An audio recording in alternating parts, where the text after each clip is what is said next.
Hello guys, আসসালামু আলাইকুম। কেমন আছেন আপনারা? আশা করি সবাই অনেক অনেক ভালো আছেন, সুস্থ আছেন। ভাইজানরা, গতকালকে কে কে বের হয়েছিলেন রাইড শেয়ার করতে একটু জানায়েন তো কমেন্টে। গতকালকের আবহাওয়া দেখে ভয়ে তো আমি বেরোয়ার সাহসই পাই নাই। আজকে সকালে ঘুম থেকে উঠে যখন দেখলাম ওয়েদারটা ঠিক আছে, তখন আমি সাহস পাইছি বের হওয়ার। সারাদিনে আমি পাঠাও এবং ইনড্রাইভ মিলিয়ে 9টা ট্রিপ মারি, তাতে আমার টার্গেট পূরণ হয়ে যায়। ও আরেকটা কথা তো বলতেই ভুলে গেছি, গতকালকে আমার হাত থেকে আমার মোবাইল ফোনটা পড়ে ডিসপ্লেটা ফেটে যায়। আমি ভাবছিলাম এটা দিয়ে কাজ চলবে, কিন্তু আজকে যখন দিনের বেলা ম্যাপ দেখতেছিলাম তখন কিছুই বোঝা যাচ্ছিল না। এখন মনে হয় মোবাইলটা চেঞ্জই করতে হবে। ভাই, লাইফে আর ঝামেলার শেষ নাই। একটার পর একটা নতুন নতুন ঝামেলা ভাঁজ খাইতে থাকে। এই দেখেন, আজকে এক যাত্রী যখন নামাইলাম, তারপরে আরেক যাত্রীর কাছে যে হেলমেটটা দিলাম, ওই যাত্রী বলে হেলমেট নষ্ট, হেলমেট নাকি লাগে না। পরে আবার মাঝপথে আমার হেলমেট কেনা লাগছে যাত্রীর জন্য। আর আমি শেল বিডি থেকে নতুন একটা ইঞ্জিন অয়েল অর্ডার দিছিলাম। আমি আর মতুল ইউজ করব না, এখন থেকে শেল ইউজ করে দেখি কেমন লাগে। ওটাও আসছে, ডেলিভারি পাইছি আমি, ওটাও আপনাদেরকে দেখাবো। আসেন তাহলে ভিডিওটা শুরু করি। আজ মে মাসের 28 তারিখ, রোজ মঙ্গলবার, সময় এখন সকাল 10টা। আমার ভিডিওটা শুরু হচ্ছে ওয়ারি বলদা গার্ডেনের সামনে থেকে। প্রথম রিকোয়েস্টটা আমি পাই পাঠাও অ্যাপে। এই ভাইয়া এবং তার আরেকজন বন্ধু আছে, এই দুজনে মিলে দুইটা পাঠাও বাইক তারা রিকোয়েস্ট দিছিল। তারা দুজন যাবে বসুন্ধরা। আমি পৌঁছানোর পর ওই যাত্রী আমাকে জিজ্ঞেস করতেছে যে ভাইয়া ভাড়া কি 110 টাকা আসছে কিনা। আমি বললাম ভাইয়া ভাড়া তো 171 টাকা দেখাচ্ছে এখানে, আপনার যদি ডিসকাউন্ট থাকে, আর ওনার ডিসকাউন্ট ছিল 53 টাকা, তাহলে হয়তো কম আসবে। ড্রপ করার পর ভাড়া আসলো 120 টাকা, দূরত্ব ছিল 6.6 কিলোমিটার। পাঠাও কমিশন যায় ওখান থেকে 25 টাকা। আজকে আমি যতগুলো পাঠাও রাইডই দিছে না কেন, শুধুমাত্র একটা বাদে বাকি সবগুলোতে অনেক ডিসকাউন্ট ছিল, 40-50 টাকা। আর একটাতে তো প্রায় 78-79 টাকা ডিসকাউন্ট ছিল। বসুন্ধরায় ওই ভাইয়াকে ড্রপ করে আমি ফার্মগেট থেকে আরেকটা রিকোয়েস্ট পাই পাঠাও অ্যাপে। আমি ওই ভাইয়াকে যখন পিক করতে যাই, হেলমেটটা দিলাম, উনি হেলমেটটা নিয়ে বলে ভাই হেলমেট তো ভাঙা। আমি দেখলাম যে হেলমেটের যে লক করার জন্য 3টা দাঁত থাকে, ওই দাঁতের মধ্যে একটা দাঁত ভাঙা ছিল। তখন আমি বুঝতেই পারছিলাম যে এই হেলমেট আর চলবে না। এর আগেও এরকম একটা হেলমেট কিনছি, ওটারও দাঁত একটা ভেঙে গেছে, আমার চেঞ্জ করা লাগছে। তখন ভাবলাম যে আজকে এখনই তাহলে নতুন একটা হেলমেট কিনেই ফেলবো। আমি তখন ওই দাঁতটা ফেলে দিয়ে পুরা স্ট্র্যাপটা তার বাইধা দিলাম মুখের মধ্যে, যাতে হেলমেটটা উড়ে না পড়ে যায়। তারপর তাকে নিয়ে রওনা দিয়ে দিলাম। ওই ভাইয়ারে নিয়ে যেতে আমার সময় লাগলো মাত্র 15 মিনিট। ভাড়া উঠছিল 128, আর পাঠাও কমিশন গেছিল 21 টাকা। যখন আমি ওই ভাইয়ারে ড্রপ করি, তখনই পাঠাও অ্যাপে আমি আরেকটা রিকোয়েস্ট পাই। গুলিস্তান গোলাপশাহ মাজারের সামনে থেকে এক ভাইয়াকে নিয়ে যেতে হবে সদরঘাট লঞ্চ টার্মিনাল। আমি ওনাকে ফোন দিলাম। ফোন দেওয়ার পর ওই ভাই বলতেছে উনি রমনা হোটেলের সামনে আছে। আমি বললাম ভাইয়া 5 মিনিট লাগবে, আমি পল্টনে আসি, আমি এসে আপনাকে পিক করতেছি। আর যখন আমি রমনা হোটেলের সামনে যাই, ঠিক তখনই ওই ইউজার যাত্রী ক্যান্সেল করে দেয় রিকোয়েস্টটা। ভাই, মনটা এত খারাপ হইলো, এত দূর আসলাম তারপরে উনি দিল ক্যান্সেল করে। ওনার সাথে কিন্তু আমার ফোনে কথাও হয়েছে। যাত্রীরা যখন এমন করে তখন ভাই আর ভাল লাগে না কোনো কিছু। যাক, ওই রিকোয়েস্টটা যখন ক্যান্সেল হয়ে গেল, তারপরে সাথে সাথেই পাঠাও অ্যাপে আরেকটা রিকোয়েস্ট পেলাম। সেগুন বাগিচা থেকে এক ভাইয়া যাবে গুলশান পুলিশ প্লাজাতে। ওই ভাইয়াকে পিক করলাম এবং ভাইয়াকে আমি বললাম যে ভাই হেলমেটের স্ট্র্যাপটা ছেঁড়া, আপনি একটু সাবধানে ধরে রাখেন যাতে উড়ে না যায়। উনি বলল সমস্যা নাই, আমি ধরে রাখবো। আর ভাইয়াকে যখন মগবাজার দিয়ে নিয়ে যাচ্ছিলাম, তখন আমি একটা দোকান দেখে রাখলাম। ওই দোকানে ওই ভাইয়ারে ড্রপ করে দিয়েই সাথে সাথে আমি ফেরত আসবো হেলমেট কেনার জন্য। এখন আমি একটা কমেন্টের অ্যান্সার দিতে যাচ্ছি। এক ভাইয়া লিখছেন যে উনি ছাত্র, ওনার নিজের এবং পরিবারের দায়িত্ব তার কাঁধে। উনি রাইড শেয়ার শুরু করতে চান, কিন্তু মোটরসাইকেল কেনার বাজেট ওনার কাছে মাত্র 1 লক্ষ টাকা। এখন 1 লক্ষ টাকায় কী মোটরসাইকেল ভালো হবে সেটা উনি জানতে চাইছেন। ভাইয়া, 1 লক্ষ টাকায় আপনি অনেক মোটরসাইকেলই পাবেন, কিন্তু কন্ডিশন কোনোটারই ভালো পাবেন না। আপনাকে অনেকক্ষণ খুঁজতে হবে, দেখতে হবে, তারপর দেখে শুনে বুঝে নিতে হবে।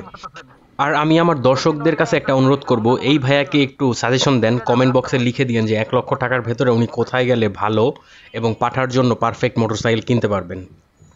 চলেন তাহলে এই ভাইয়ারে ড্রপ করি।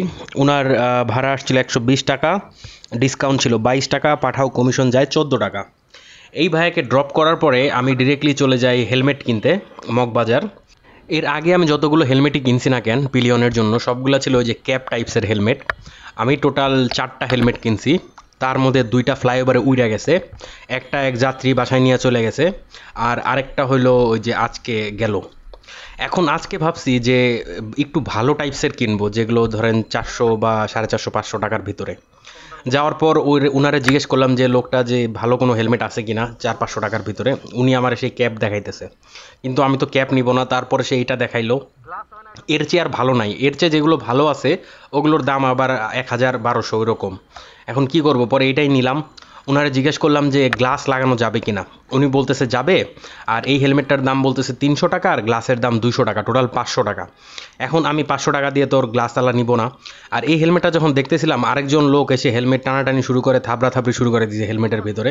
আমি তার কাছ থেকে নিয়ে নিলাম। আমি বললাম ভাই এটা আমি নিবো, আপনি আরেকটা দেখেন। তারপর যে দোকানদার ছিল ওরে আমি বললাম ভাই আপনার 100 টাকা দেবো, আপনি এটার মধ্যে গ্লাসটা লাগাই দেন, আর কথা বলেন না। তারপরে সে রাজি হইলো, গ্লাসটা লাগাইলাম। হেলমেটটা ভালোই লাগতেছিল দেখতে। কমেন্টে একটু বললেন হ্যাঁ হেলমেটটা কেমন হয়েছে, কারণ অনেক সাবস্ক্রাইবাররা আছেন যারা আমার যাত্রী, এবং তারা আমাকে অনেকেই রিকোয়েস্ট করছেন হেলমেট চেঞ্জ করার জন্য, একটু ভালো নেওয়ার জন্য। ভাই আপনাদের কথা শুনে একটু ভালো নিলাম। যাক তাহলে চলেন শুরু করি রাইড শেয়ার। হেলমেটটা কিনে আমি পাঠাও অ্যাপ অন করি, এবং সাথে সাথেই মালিবাগের যে সিএনজি পাম্প আছে ওখান থেকে আমি একটা রিকোয়েস্ট পাই, এক ভাইয়া যাবে চকবাজার। আমি ওইখানে যাওয়ার পর ওই ভাইয়ের প্রায় 15-20 বার ফোন দিয়ে দেয়, কিন্তু ওনার নাম্বার বন্ধ বন্ধ। তারপরে এক সময় ফোন ঢুকে, উনি ওইখানেই দাঁড়ায় ছিল, কারণ উনি বলতেছে নাকি এয়ারটেলে নেটওয়ার্কে নাকি অনেক সমস্যা করতেছে, এই জন্য বন্ধ পাচ্ছিলাম। তারা নিয়ে রওনা দিয়ে দিলাম। যাওয়ার পথে আমি যে মৎস্য ভবনের পেট্রোল পাম্প আছে ওখান থেকে 250 টাকার তেল ভরে নিয়েছি। এবার যাওয়ার পথে অবস্থা দেখেন, চারিদিকে অথই অথই পানি, মনে হয় যমুনা পাড়ি দিতেছি নৌকা নিয়ে। আমাদের পুরান ঢাকায় একটাই সমস্যা, যদি আগের দিন বৃষ্টি হয় পরে 2 দিন পর্যন্ত পানি থাকে। আল্লাহ জানে এবার পানি কয়দিন থাকবো। ওই ভাইয়ারে ড্রপ করতে আমার সময় লাগছিল মাত্র 17 মিনিট, ভাড়া আসছিল 100 টাকা। ওই ভাইয়া আমাকে 120 টাকা দিছিল, আর ডিসকাউন্ট ছিল ভাইয়ার 18 টাকা। আমি যখন ভাইয়াকে ড্রপ করি, তারপর পাঠাও অ্যাপে ওই চকবাজার থেকে আরেকটা রিকোয়েস্ট পাই সাথে সাথেই, এক আপু, তাকে নিয়ে যেতে হবে গ্রিন রোড। আমি ওই আপুকে পিক করলাম বক্সিবাজার 4 রাস্তার মোড় থেকে। আপুকে নিয়ে পৌঁছাতে আমার সময় লাগছিল 17 মিনিট, দূরত্ব ছিল 5 কিলোমিটার, ভাড়া উঠে 100 টাকা, আপুর ডিসকাউন্ট ছিল 18 টাকা, পাঠাও কমিশন গেল 6 টাকা। উনাকে ড্রপ করে আমি গ্রিন লাইফ হসপিটালের সামনে যেয়ে দাঁড়াই। 5 মিনিটের মধ্যেই আমি আরেকটা রিকোয়েস্ট পাই পাঠাও অ্যাপে। ওই ভাইয়া, যে ভাইয়া রিকোয়েস্ট দিছে সে আছে গ্রিন রোড ভীষণ আই হসপিটালের সামনে, আর ওই ভাইয়াটা যাবে কৃষি মার্কেট। ওই ভাইয়াটা কাজ করে বেঙ্গল যে গ্রুপের যে শোরুম আছে ওই শোরুমে। ভাইয়ার সাথে যাওয়ার সময় আমার অনেক কথা হলো। উনি বলল যে উনি যেখানে কাজ করে ডিউটি টাইম হলো 12 ঘন্টা, আর বেতন সব কিছু মিলিয়ে 13,000 টাকার মতো আসে। ওই ভাইয়ারে নিয়ে যাইতে সময় লাগছিল 19 মিনিটের মতো। যাইতে যাইতে আমরা অনেক পেঁচালি পারছি। ভাইয়ার দূরত্ব ছিল 6.3 কিলোমিটার, ভাড়া উঠে 59 টাকা, ভাইয়ার ডিসকাউন্ট ছিল 79 টাকা, পাঠাও কমিশন যায় 60 টাকা। আমি কয়েকদিন আগে শেল বিডি অ্যাপে একটা ইঞ্জিন অয়েল অর্ডার দিছিলাম, ওইটা গতকালকে আমি হাতে পাই।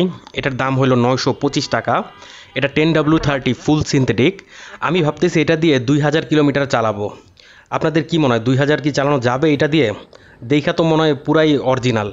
আর সাথে আবার একটা চাবির রিংও গিফট দিছিল। দেখি মোটরসাইকেলে ঢাললে পরে বুঝা যাব। চলেন আসি পরের রাইডে। এর পরের রাইডটা আমি পাইছি ইনড্রাইভ অ্যাপে। যে ভাইয়া রিকোয়েস্টটা দিছে উনি যাবে হলো মকবুল হোসেন কলেজের সামনে থেকে মগবাজার। দূরত্ব ছিল 6.6 কিলোমিটার, আর ভাড়া দেখাচ্ছিল 120 টাকা। ওই ভাইয়ারে নিয়ে যেতে আমার সময় লাগছিল প্রায় 20 মিনিটের মতো। ভাইয়াকে ড্রপ করার পরে আমি পাঠাও অ্যাপে আরেকটা রিকোয়েস্ট পাই। গ্র্যান্ড প্লাজা মগবাজার থেকে আরেক ভাইয়াকে নিয়ে যেতে হবে Dhaka university fuller road British কাউন্সিলে। ওই ভাইয়ার আবার পরীক্ষা ছিল। ওই ভাইয়াকে জলদি পিক করলাম, উনি আমাকে বলতেছে তাড়াতাড়ি চলেন। ওই ভাইয়ারে 15 মিনিটের মধ্যেই আমি ব্রিটিশ কাউন্সিলে নামায় দিই। আর যাওয়ার পথে শাহবাগ সিগনালে দেখলাম একজন বিদেশি, উনি পাঠাও রাইড নিয়ে যাচ্ছেন নাজিরা বাজার। আমরা জিজ্ঞেস করলাম কোথায় যাচ্ছেন, কেন যাচ্ছেন নাজিরা বাজার? উনি বলল বিরিয়ানি খাইতে যাচ্ছে নাজিরা বাজার, বাংলাদেশের নাকি বিরিয়ানি বিখ্যাত, এটা শুনে না বাংলাদেশে আসছে, এখন সে বিরিয়ানি খাবে। ভাইয়াকে ড্রপ করার পর ভাড়া আসছিল 90 টাকা, ভাইয়ার ডিসকাউন্ট ছিল 16 টাকা, আর পাঠাও কমিশন গেল 1 টাকা। ভাইয়া আমাকে 120 টাকা দিল, 30 টাকা এক্সট্রা দিয়ে দিল। ওই ভাইয়ারে যখন ড্রপ করি তখন ঘড়িতে বাজে প্রায় 2টা। আমি দেখলাম আমার টার্গেট তো ফিল আপ হয়ে গেছে। তখন আমি বাসার দিকে যে ট্রিপগুলো আছে ওইটাই নেওয়ার চেষ্টা করলাম। ইনড্রাইভ অ্যাপে দেখলাম আজিমপুর থেকে এক ভাইয়া যাবে কমলাপুর। ওই ভাইয়ারে পিক করলাম, ওনার দূরত্ব ছিল 6.1 কিলোমিটার, ভাড়া উঠে 110 টাকা। তাকে নিয়ে গেলাম কমলাপুরে, ড্রপ করে দিয়ে আমি ডিরেক্টলি চলে গেলাম বাসার দিকে।